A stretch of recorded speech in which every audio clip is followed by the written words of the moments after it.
한국을 버렸던 빅토르안이 러시아에 이어 중국에게서도 손절당했다는 소식이 전해졌습니다. 중국 쇼트트랙 대표팀 기술 코치를 맡았던 빅토르안이 아내 우나리 씨의 사업체에서 대만을 국가로 표기한 것과 관련해 사과했지만 여론은 더 악화되고 있는데요. 지난 14일 빅토르안은 중국판 트위터 웨이보를 통해 제 가족의 인터넷 사이트 관리 소홀로 기본 설정에 오류가 발생했다. 이 잘못에 대해 여러분께 사과드린다고 말하였죠.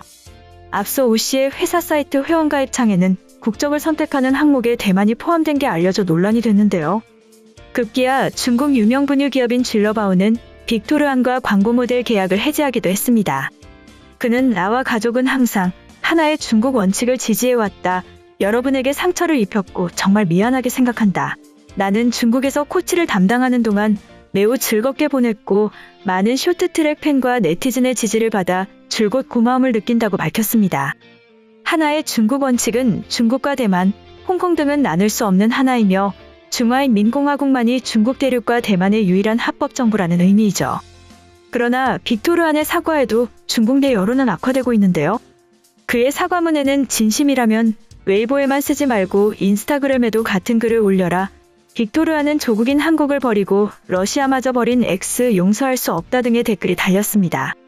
빅토르안이 한국과 러시아를 떠나게 된 과정이 차례로 조명되기도 했는데요.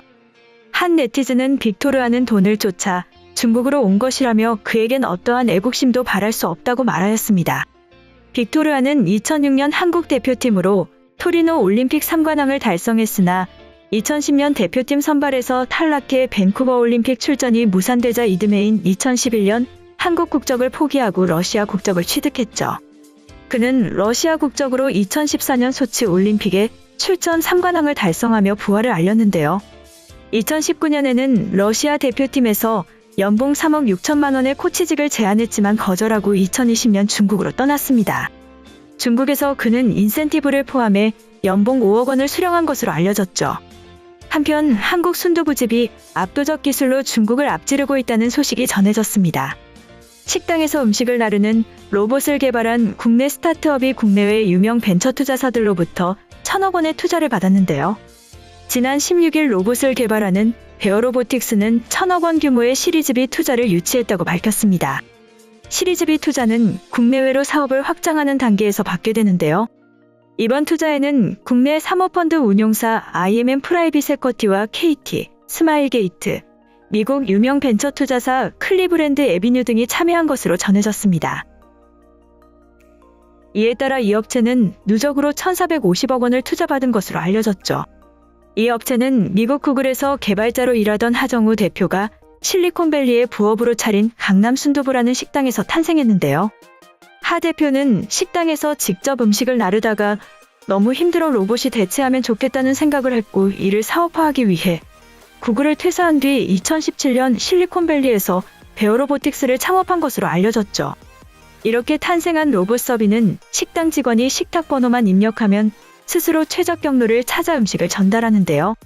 베어로보틱스 관계자는 중국산 접대 로봇은 식당 천정에 붙여놓은 경로 표시를 따라 움직인다.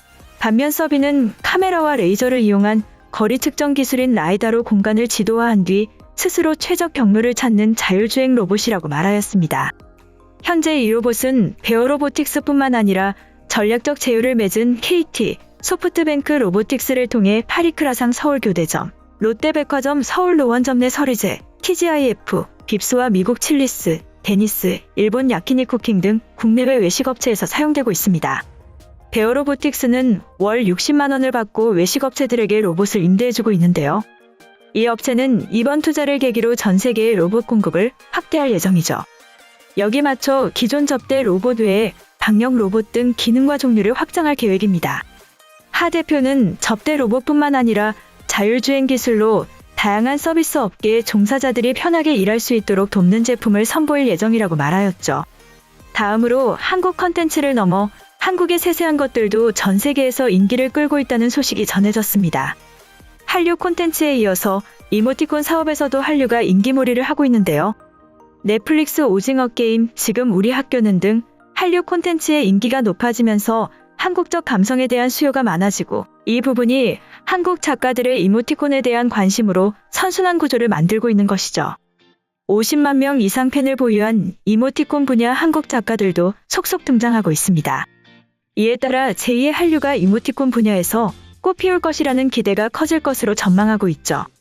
이모티콘 작가와 개인 기업을 연결하는 글로벌 매칭 플랫폼인 스티팝에 따르면 한국 작가의 스티커 수는 2018년 9,816개에서 2021년 82,255개로 3년 새 8배 이상 증가한 것으로 전해졌습니다.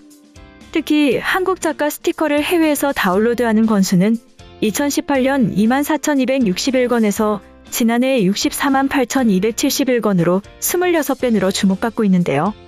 2017년 설립된 스티팝은 월간 이용자 수가 200만 명에 달하는 이모티콘 매칭 플랫폼입니다. 이용자는 기업과 개인이며 이용자의 90%가 해외에서 접속하고 있는 것으로 전해졌죠.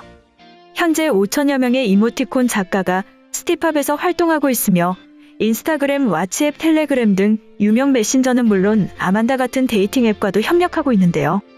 이들 채널 사업자가 스티팝 플랫폼에 올라온 이모티콘 작가 이모티콘을 구매하면 해당 채널의 스티팝 이모티콘이 자동적으로 뜨는 구조로 되어 있습니다.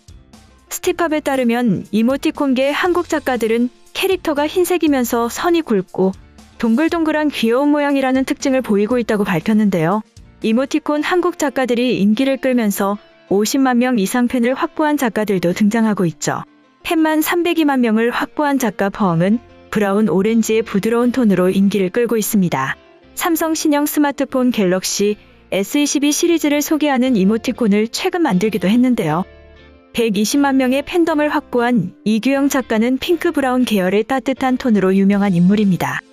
조준용 스티팝 공동대표는 장기 계약을 맺어야 하는 웹툰과 비교해 계약 기간이 단기이면서 이모티콘을 시작으로 짧은 영상, 만화, 기업 브랜드 커뮤니케이션 등 다양한 형태의 콘텐츠로 수익 모델을 다각화할 수 있어 많은 크리에이터들이 이모티콘 사업에 뛰어들고 있는 추세라고 설명하였죠. 스티팝은 한국 작가들의 인기가 늘고 있다고 판단해 향후 스티팝 이모티콘의 공유 채널을 한류 분야로 확대할 계획인데요.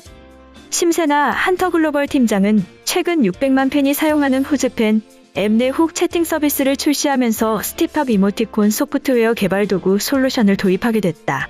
스티팝과 한터글로벌의 글로벌 커뮤니케이션, 콘텐츠 협업이 메가 시너지 효과를 낼 것으로 기대한다고 밝혔습니다.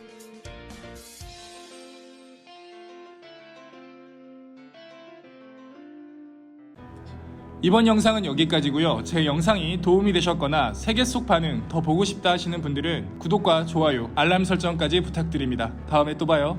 안녕.